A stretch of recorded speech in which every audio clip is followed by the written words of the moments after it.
Assalomu alaykum hammaga, kanalimiz obunachilari. Bugun 11 dekabr 2025-yil. Beruniyda mebel sexga keldik.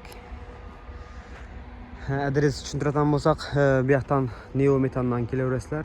Shurda Dambu yo'lda tur Sarizdan ya. Shunday stollar ham bor. 2 metrlik stol bu. Mana 2,5 metrlik.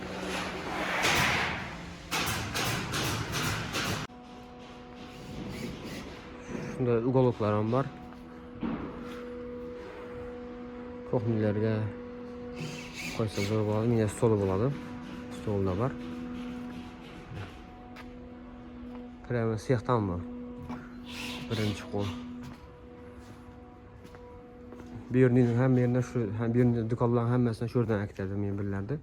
Shuning uchun prямо sexga kelaverasizlar, sexdan kelishib beramiz.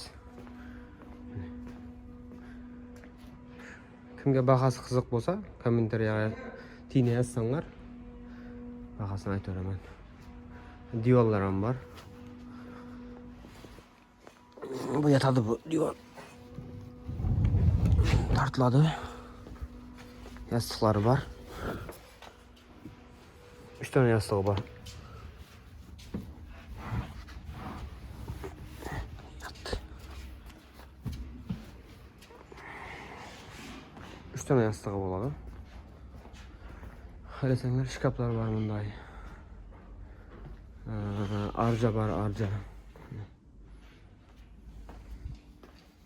Birli spamliler ham var.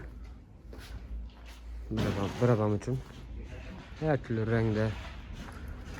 Bunlar koca materyaldan işlengen.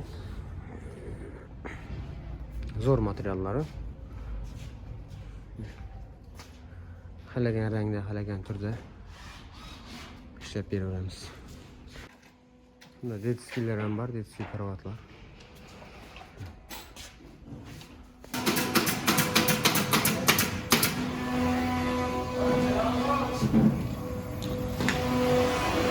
Bunday neler ham var, biri hoşlar ham var.